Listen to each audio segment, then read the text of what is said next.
Hey everyone, it's Chewburger84 here. This week's normal episode of Strike Force Masters of Launch will be postponed by 7 days, and instead what you're going to hear today is an interview between myself and Mystic Mack from the Legion of Cabal. Now, we've been wanting someone from one of the major alliances to come on the podcast for quite a long time now, so we made sure that we ask a lot of the questions that people have wondered about Legion of Cabal for a very long time, from someone who has been there for a little while. So we hope you enjoy this. We'll be back to our normal format at the same time next week.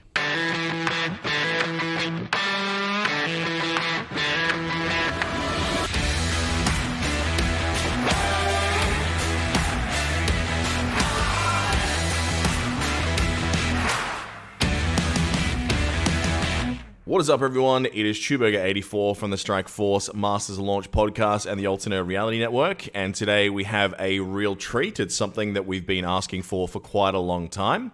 And that is a guest of the Legion of Cabal Alliance, the top alliance in the game of Marvel Strike Force. So Mystic Mack, welcome to the show. Hey, I'm glad to be here, man. Thank you for having me on. I've been wanting to come on and kind of tell Legion of Cabal side of the story for a while now, and I'm happy to finally get the chance. Yeah, I'm excited to talk about it as well, because obviously there are so many external perceptions of, you know, what these top alliances are and what those type of people / players are. So I'm really excited to hear that side of the story today. But before we go into that, let's get a little bit more information about you. So I know that you started creating content relatively recently as well. Yeah, I did. I would say about a month ago, I started putting out some YouTube videos, and then about a week and a half ago, I started streaming. So yeah, I just got into it recently. So what do you prefer personally? Do you like doing the streams, or do you prefer putting through the videos? It's a little bit, streaming is a little bit new and kind of odd to me, just because it's live and you're interacting with chat and you're interacting with other people. Now with YouTube videos, you can record, and if you don't like it, you can re-record. So it's a little bit more comfortable, but I'm getting more comfortable with the Twitch thing, and starting to like that a bit more, just because I can interact with my friends and people who are on the stream, and I can answer questions, you know, right then and there. So I think I'm starting to lean towards more Twitch as my favorite thing to do. Yeah, I have to admit, I probably enjoy it a little bit more than the YouTube videos myself, but that's for a very different reason. It's because I'm incredibly lazy and terrible when it comes to editing. So yeah. I much prefer people coming in, and to be honest, half the time the entertainment comes from the chat, not from me anyway. So it makes life a lot easier doing that content, if you ask me. Yeah, I definitely agree more. Absolutely. So let's talk a little bit about your credentials within Marvel Strike Force first. So how long have you been playing the game for now? I know you took a little bit of a break there for a while, but on and off, how long's that been? I first found out about the game back when they were doing all those advertisements, like around Avengers. I think it was in Infinity War. I seen that. Oh yes. I seen the advertisements when I was at the movie theater, and then I picked it up around then. I think it was around like the second time the Deadpool raids came back, so around May of last year. So yeah, I've been playing since then. Haven't really ever thought of quitting or giving up the game, even though, you know, there's been a lot of controversy and stuff since all the way back then until now. But yeah, I've been playing. I don't know how many days exactly that is, 500 something. But yeah, so I've been playing for a while now. And how long have you been participating with Legion of Cabal? How long have you been with that crew? Actually, I've only been with Legion of Cabal for it's coming up on 2 months now, maybe 6 weeks, 7 weeks. Okay, and from the alliance that you transferred from into that one, did you find that there was there a steep learning curve? Was it, you know, pretty much the same show but different boat? Like, was it different? Was it the same?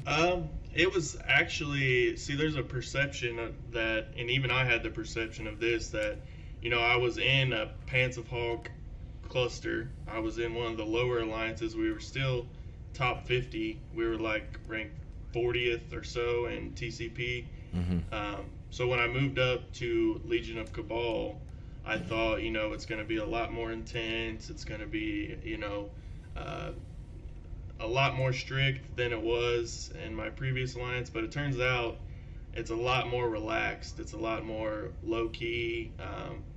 There's certain expectations that you got to hit, but other than that, man, it's real relaxed, real low key.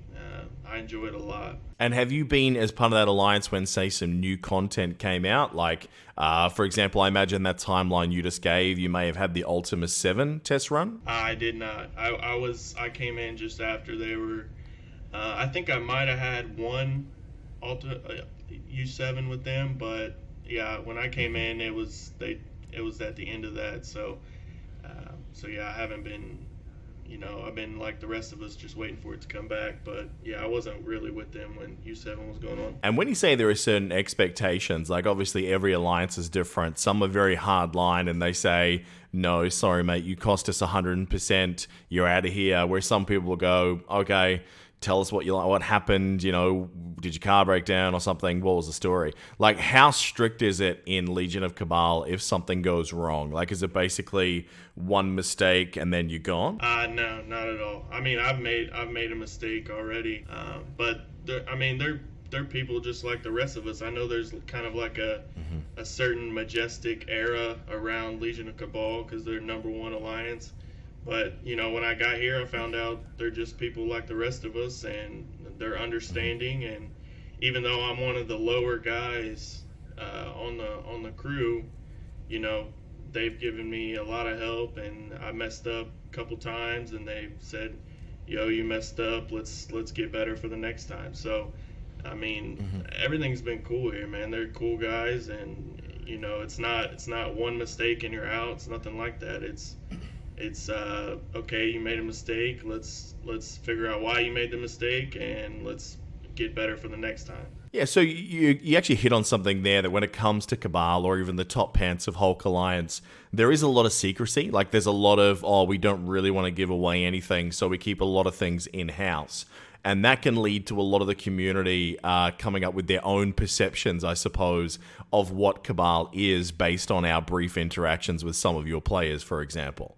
So, I mean, based on that, from what you guys have heard, what's one of the weirdest sort of rumors or pieces of information that you've heard about your alliance that just isn't true? Oh, man. There's probably a couple, but more recently, the funniest and most ridiculous one that I've heard is the fact that people thought we were suing Foxnex over the U7 stuff. Yeah, I saw that one.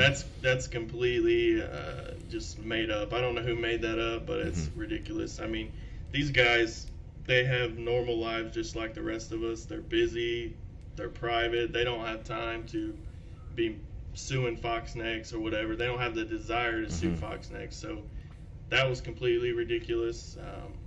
So yeah, that's probably the most crazy made up one I've heard recently. Yeah, let me take a second to clarify that for those people, I guess, that didn't hear that one. It was doing the rounds probably about 3 weeks ago, and it was an absolute cracker. You had to have, I think, 3 layers of aluminum foil on your tinfoil hat that day, because what was suggested is that because of the tie that happened between Pants of Hulk and Legion of Cabal, because no one had heard any news for months after that tie for Ultima 7, there was a rumor suggesting that a member of Legion of Cabal had threatened to sue Fox Next for not declaring them the winner, which was just, it was pretty outstanding. It was definitely one of the more extreme ones we've heard about you guys.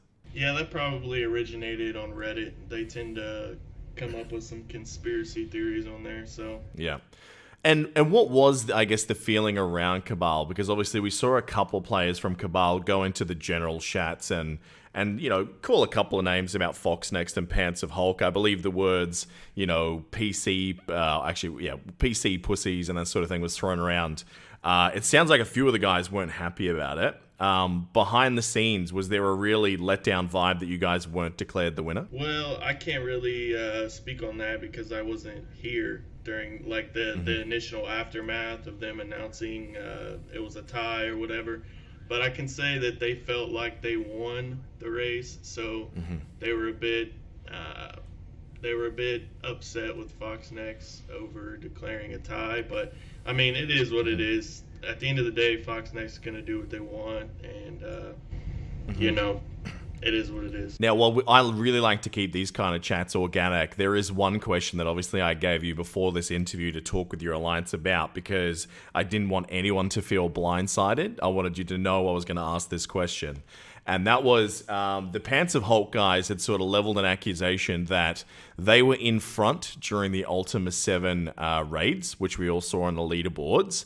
And then there was a bit of a comeback by you guys. And they made the accusation that perhaps some players within Cabal had shifted time zones to be able to pick up more raid tickets and launch an additional raid.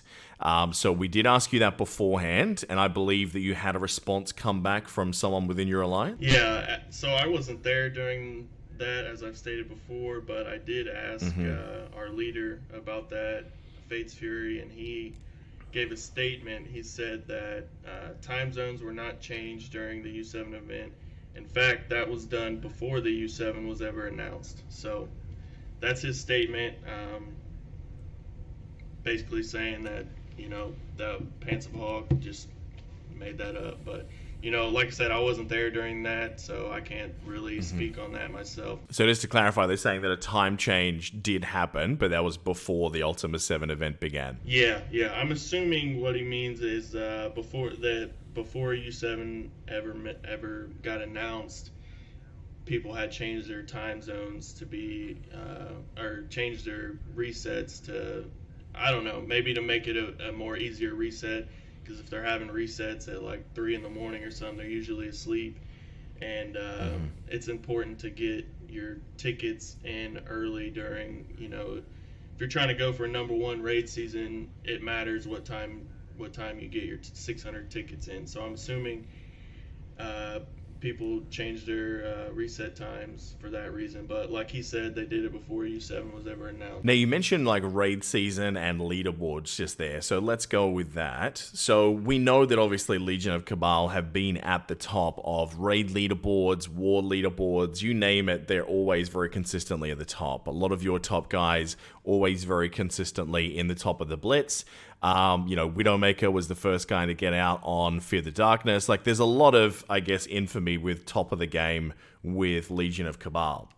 Now, with the way that rewards are structured, obviously being the people that place first in any game mode, you guys are getting significantly more rewards than second place, and significantly more than, let's say, the third prize tier, which might be, from top 10 to 150, right? What's the perception of places like Legion of Cabal? Is that like we worked hard so we deserve this much of an extra reward? Or is the rewards being top heavy something that actually concerns Legion of Cabal for the spirit of competition? Now, I'll say this, as you probably know, Blitz is a major pain in the butt. It takes a ton of time, a ton of hard work. I actually finished first in the Falcon Blitz, so I can speak personally on how much time was invested, how much hard work was invested in that. And, just like I think and they probably think, when you put that much time into Blitz and you get first, you deserve those kind of rewards, because it's a massive time sink. So as far as rewards with that, in general, the Blitz rewards suck, but if you put that much time and you happen to get first, we're pretty happy with that in Blitz. Now, raid season, that's a whole different thing, because raid season is not really based upon TCP to a certain extent. Anybody in the top 100 TCP can finish first in raid season. Raid season is about planning and execution. Now, obviously, you have to be able to complete event raids 100%, but the main part of raid season, if you're going for first place, is planning and execution. If you do those two things, you can come in first. Anybody can come in first. It's not a Legion of Cabal thing. It's not a Pants of Hawk thing. In fact, 5 or 6 raid seasons ago, SG Avengers got first. So raid season, when it comes to raid season, anybody in the top 100 can get first. Now, as far as war season, these guys are just like the rest of us. They're competitive. They want to win. And at the end of the day, we have to face somebody in war. Now, we can't face the top 2 or 3 or 4 alliances every single time, because, for one, there's 4 different time zones, and we're not all in the same time zone. for two, it's not fair to them if they're facing us every single time. So that in turn makes us face some alliances that are outside the top 10, could be top 50, could be whatever. It's just based off time zones and whatever crap matchmaking Fox Next gives us. But at the end of the day, we're competitive and we want to win just like everybody else. So when we do win, you know, we get the first place rewards. So, I mean, like I said, at the end of the day, we want to win just like everybody else. So we're happy, you know, when we win, we're happy getting the first place rewards. I understand. But does it feel healthy with the way that it's set up at the moment? Like, I mean, is it as satisfying like beating someone? Let's say like we face you guys 2 times per season when we're in our normal time slot. And obviously we just take those days off because it's impossible for us to beat you because A, we're in different time zones. B, we don't ask our guys to purchase all 4 of their attacks right off the boat every battle. And obviously C, the TCP is just not even close. So for us, you guys, I think the last time we faced you had something in the ballpark of like a 50 million TCP alliance. So do you think that's as satisfying winning that battle versus us as it would be winning against someone that's the same TCP as you? I would say it's not as satisfying as beating like Pants of Hog because it's more competitive. If we face people with lower TCP, it's, you know, we know we're going to win, so we're a little bit more relaxed. But you know, at the end of the day, this is the system that Fox Next created, and we're just playing the game to win, just like everybody else. And what about you personally? Do you think that the matchmaking, like you just said, where you know people are just going to have to sort of take their turn and getting beaten by you guys in an unwinnable war, do you think that you guys should be in the open competition the way you are right now? Or should something special be created for you guys simply because there's no way of giving you a fair fight? I'm not sure about that. I think, I'm not real sure what can be done about that. Maybe, I'm not sure. Can you elaborate on what you mean by a special thing for us? Yeah, so for example, quite a few people that we talk to within the community, they obviously, especially in people in the top 100 who do get frustrated by you win, and you win your way to a point where then you lose consistently. Like basically once you make it into that top tier ELO for war, then all of a sudden 80% of your matches become unwinnable because they're against yourselves, they're against Pants of Hulk, you know, top tier. That's just basically the way that it sort of evolves too, because with the way rewards have been doled out in this game over the last 2 or 3 years, the rewards have been so top heavy that has allowed alliances like yours to streak out significantly further with a lead that's just unassailable like everyone else. So people have theory crafted, is there something that, you know, perhaps you guys could be separated and maybe even go up against commander style defense carriers that actually give you a fair fight or give you a test, and you guys get your own rewards based over there while everyone else is able to get, I guess, more of a fair system in the open community? I don't really agree with that. I mean, I'm gonna hit on the same tone I've been talking about, which is we're the same players as everybody else. We just happen to have bigger rosters, and we happen to all be in the same alliance. Now, I will say that with Fox Next releasing so many meta Alliance War offensive teams, that the gap between 1, 2, and 3 has closing quite a bit. I mean, we're still ahead in TCP, but when we face Pants of Hog, we beat them pretty easily, but they still clear us in the end. They full clear us, and we have 17, 18 million TCP on them. So with the way Fox Next was releasing teams geared towards offense, you know, the gap is closing quite a bit. It definitely puts us on our toes when we're facing like Pants of Hog, to where we got to say, all right, we have to take this seriously, or else we could at some point lose. So we take it seriously. We still win fairly easily, but I think, you know, like I said, we're players just like the rest of us. We built the roster with our own hard work and, you know, I guess money, you could say, but at the end of the day, you know, I think it wouldn't be fair to not fair. I don't agree with making a special commander war team just for us. I think, like I said, we have to face somebody, and it's just how it is. Okay. So, I mean, going in a little bit of different direction. So, like we said, there is a lot of secrecy behind the scenes with Legion of Cabal. What are some things that you guys, as an alliance, wish the community knew about you guys? Like, what are some of the, I guess, there's a lot of perceptions about what you guys are and who you are, but what do you wish people knew? Basically, we're humans just like the rest of you, and we care about the community. For example, when Widowmaker beat Fear of the Darkness, he chose, as you guys know, he chose Captain Marvel for the community. Him himself and the rest of Cabal wanted Hulk, but he chose Captain Marvel for the community. And as you'll see with this orb draft thing, most of our choices are who we think the community will like the most.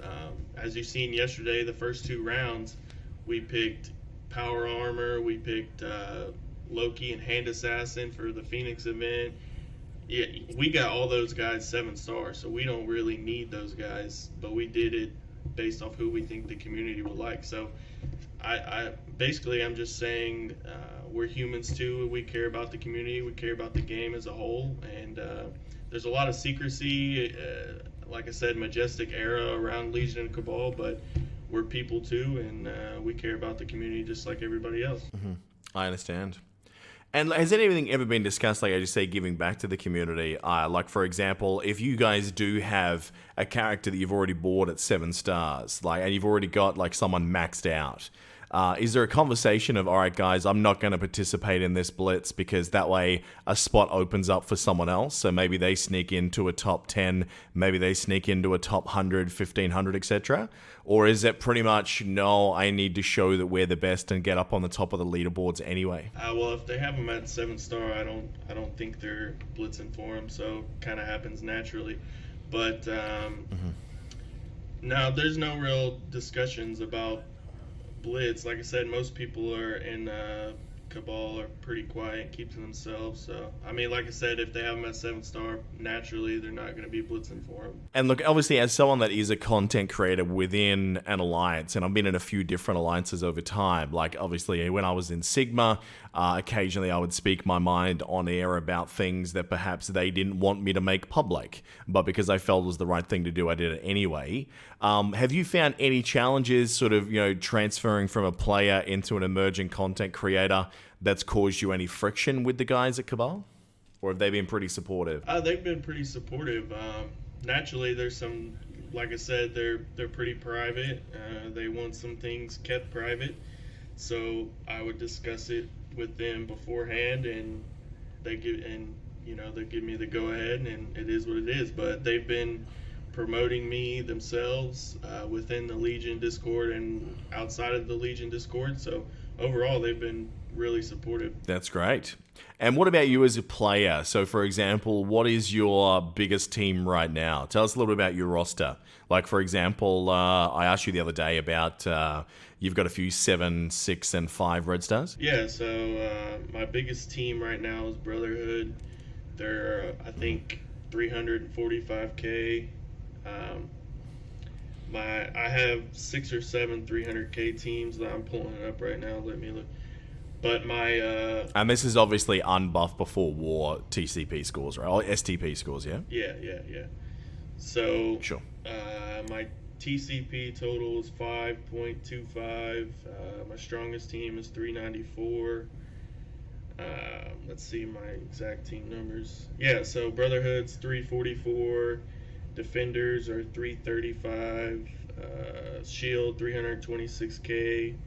Wakandans 305K. BKT 304K. X-Men 302K.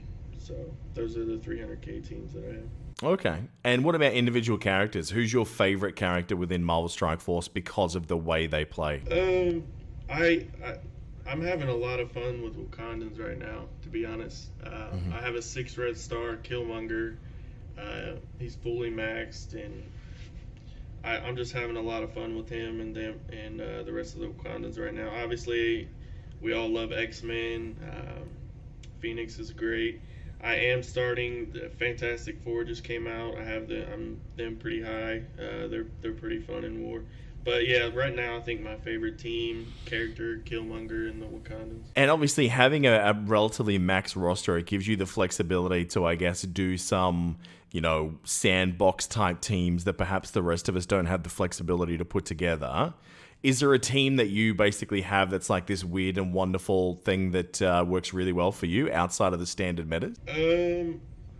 Yeah, I mean, well, it's still kind of a meta, but I put out a video on it. I like to put out a lot of videos with like Alliance War videos because that's my favorite game mode. And since Alliance Wars came out, one of the main defensive teams you see is BKT, the Minerva Guardians, and people have a heck of a time trying to beat those guys. And a while ago, months ago, I seen a friend came up with theory crafted this certain team. It's a Brotherhood hybrid. It's Magneto, Jugs, Pyro, Venom, and Ant-Man. And I fell in love with that team because they have such a high success rate taking out the BKT. Put out a video on them. People really enjoyed that video. So yeah, every time I see a BKT team in Alliance War, I use the Brotherhood hybrid with Venom and Ant-Man, and it's a lot of fun because I haven't lost with that team in a long time. Excellent. And what do you think makes Alliance War your favorite game mode? I think it's the competition. I grew up a big sports guy, baseball, basketball, everything. The competition, and then it's an alliance-wide competition, so you're going into this competition with your friends and your buddies and your alliance mates, and yeah, I just really enjoy that. It's kind of made raids pretty blah blah blah to me, kind of boring. Even before I was in Legion of Cabal, I was a Alliance War fanatic, so yeah, that's pretty much just the competition of it pretty much has me hooked on that. And with the existing setup of the game modes that we have, the structure of rewards, yourself and Legion of Cabal, is there changes that they would like to see to the game for the better? I'm sure there are. I don't know many specifics. I know they want Blitz change just like the rest of us. It's way too time consuming. Even with these so-called changes that they made in the last patch, I don't know if you've seen. I don't know if it's terrible. I don't know if you've seen it, but they got rid of the commander teams in 8.3. You know how you used to face commander teams in 8.3? Well, so they're still commander teams, but they've renamed them. Yeah. So they're actually giving them names now. They're T14. Yeah. We're seeing many 150 to 200k punch-ups now at 8.3. For what was supposed to be an improvement to that game mode, I think someone pushed the lever the wrong way. Oh yeah, definitely. Like beforehand, I was autoing with Brotherhood at 8.3, and today I was losing with Brotherhood in 8.3. So somehow they succeeded in making Blitz worse, but they have a reputation for doing things like that. Sometimes they do, my friend. Sometimes they do. What about for raids? Is there anything that you personally, instead of speaking for Cabal, anything you personally would like to see change for raid? Yeah, a couple things. First off, they need to make some new raids because these alphabet raids are getting pretty old. They need to bring U7 out. And they also, I know you and Roy have spoken on a bit. The rewards for the orbs for these raids are pretty bad for in-game players. Yep. It's definitely a catch-up mechanic, these orbs, for the newer and mid-game players. But I feel like they need to add another tier for the in-game players, and then with that tier you get a special orb for the in-game players, sort of like they do with the orange orbs and the orange elite orbs. Maybe you can make a beta elite orb for the in-game players who are completing those raids. So Yeah, they just need to spice it up a bit, add a little bit more rewards for the top players. It is funny how many people sort of defend that as saying, well, those rewards in those orbs are great because obviously it's like a catch-up mechanic for everyone else. But the fact of the matter is it's not a catch-up mechanic for those early to mid-game players because they're not in Gamma 4. They're not in Beta 4. So I've never really gelled with that argument. I think it's a little bit weak. So I'm kind of the same as you that I think push those rewards down to lower tiers and give us something to fight for. I've always liked the idea of the Star Wars Galaxy of Heroes raids where, there's a raid character. Like there's something that you can unlock when you get to the top tier of raids that eventually gives you a character that does become part of the meta. So it is free to play. Everyone can get there. It's just obviously the more of a top alliance you are, the faster that you get there. Kind of like Ultron. Like I really like the way they set up Ultron for that reason. Yeah, definitely. Yeah, I mean, I agree with that for sure. I was talking with my buddy yesterday. We were talking about how much we missed them releasing characters via raid. That was probably my favorite. That was Thanos and Deadpool. That was my favorite release method. I mean, they've gone to almost strictly Blitz, and these campaign events, which we all know these campaign and event orbs are pretty awful. So I think they need to go back to releasing characters via raid. Yeah, in saying that, I don't want to see a 4-hour raid again. That can piss right off. But the rest of it will be fine. Yeah, definitely. Absolutely. But that's a good point as well. Like, I think the orange elite orbs are definitely due for a change. I mean, you've obviously seen now that the level 70 to 75 cap has been opened up, we're seeing the T14 requirements. And, it's double what it was for T13. Surely these elite orbs have to have their orange uniques increased. Oh, definitely. These are orange elite orbs. I'm in Cabal. I've been getting them for a long time. You guys complete 100% event raids. You've been getting them for a long time, and they're just not good. They're not good orbs.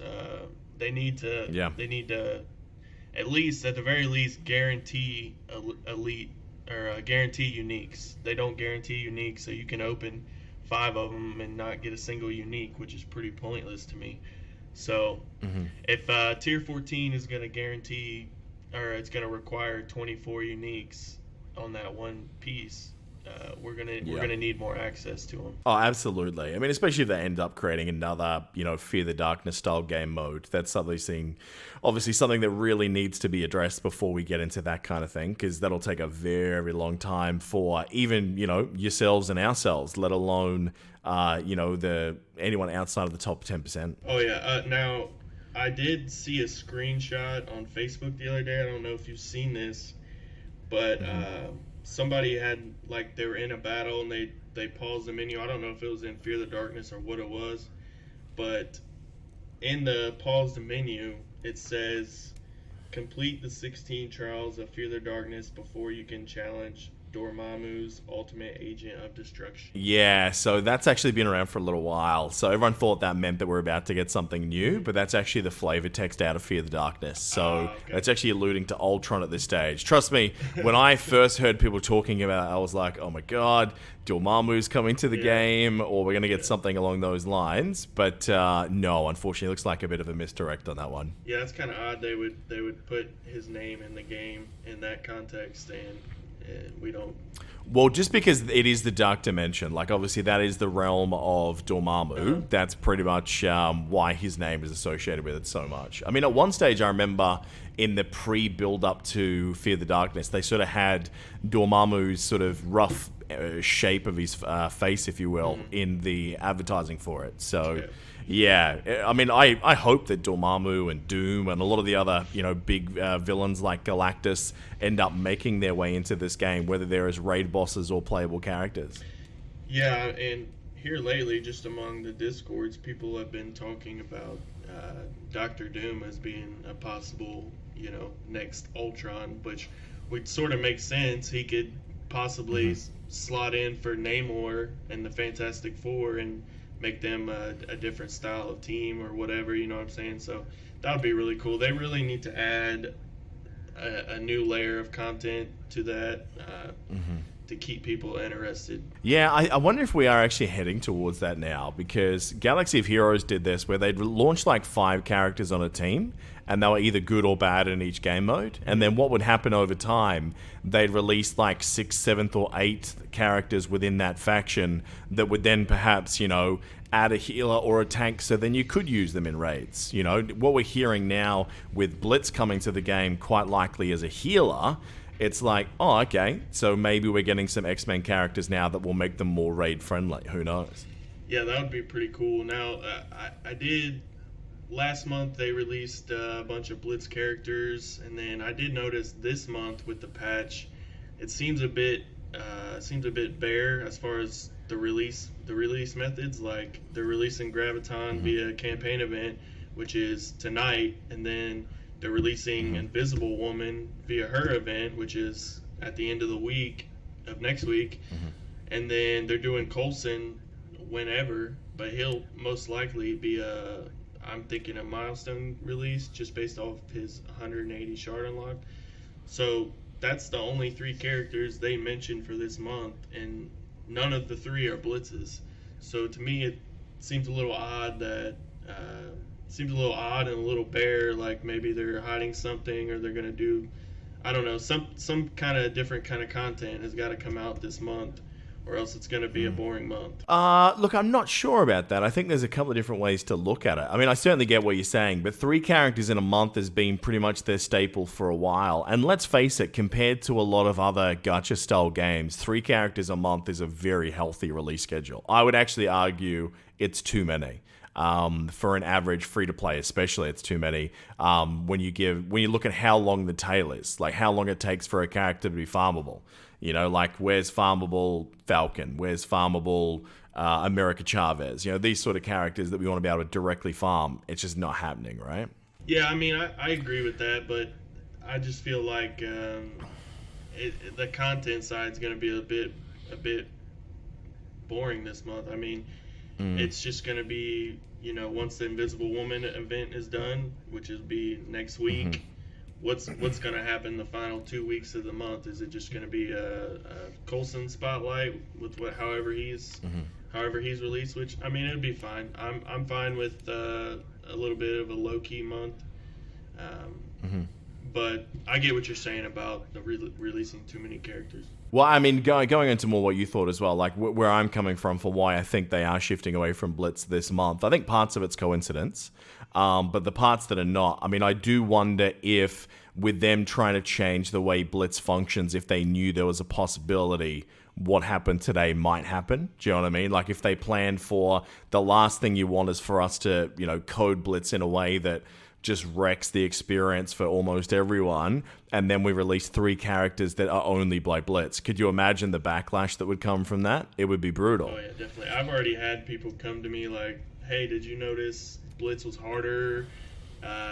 They're showing, Cerebro's already came out and said that the when you go to the Blitz screen and you see a team and it'll say, if you win this, you get 100k points, but when you actually win it, you get like 85k. So I can see what you're saying there, definitely. Yeah, exactly. And then the other part, of course, this is where you go, I guess, more tinfoil hatty, is that Blitz is usually, even for free-to-play characters that do, play very aggressively, Blitz is usually the way that people get the majority of their shards for new characters, because since they changed to campaign events, it's very much about if you're not coring or you're getting bad luck on the RNG, you can actually go through a whole campaign and not unlock a character. Whereas with 2 blitzes, you're almost always going to unlock a character. Do you know what I mean? Oh, yeah, definitely. So I do think that we're going to see some shifts like this over the next few months, because obviously the sale has been announced for Fox Next. We know that they're trying to sell the company. I mean, if I look at it from a business angle, like if I took off my player hat and shifted into my real world experience, you would want the books of Fox Next to look as great as possible when you're trying to sell a company who really revolves around 3 core now Disney-owned licenses. You know what I mean? Like it's a big sales pitch, so you need everything to look as clean, as growth as possible. And if you limit the amount of free character shards through Blitz, what do people have to do to get those characters? They have to buy them. Yeah, and touching on that a bit, I myself was pretty upset that they shifted the Graviton offer to where you got to buy both offers to unlock him, unless you're really unlucky. So, maybe they're doing what you're saying, trying to spice the revenue up a bit, make it look a little bit more pretty. But yeah, I was not happy with that, and I'm sure the rest of the player base was not happy with that either. Oh, look, I mean, Foxnex is not alone here. Like, this isn't a dirty tactic at all. I mean, you can see, like, companies who have done, like, they've obviously done a projection to their, stockholders, and they've gone, all right, at the end of this quarter, this is how much we're going to make. And then they realize halfway through that final month of the quarter, they're nowhere near it. And then, boom, all of a sudden the community's getting super red orb Saturday or whatever. So those kind of things work out really well for the players in the long run. But when they do these early parts where they sort of make, I guess, things that were free once upon a time or easily accessible once upon a time, locked behind money, that's where I guess veteran players start to get a little bit jaded. Yeah. We'll see. And now, the previous 100 shard unlock characters, they were doing the $50 offers, like you get 55 shards and then 8 orbs.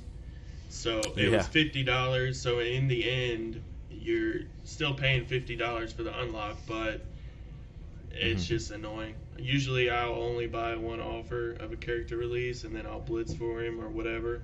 But this one was a bit annoying the way they did it. Absolutely.